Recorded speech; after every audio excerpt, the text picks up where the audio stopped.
Welcome. Today in front of me Realme C25Y, and I'll show you how to disable the ringtone volume on this device.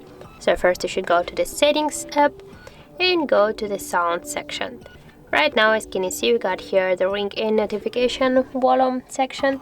Just to disable the ringtone volume, swipe with the finger here to the left side. Also we got the second way.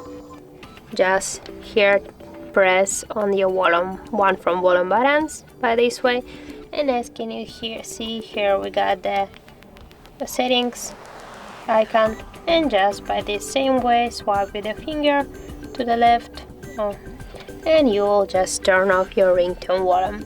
So that's it. If you found this video helpful, leave a like, comment and subscribe our channel.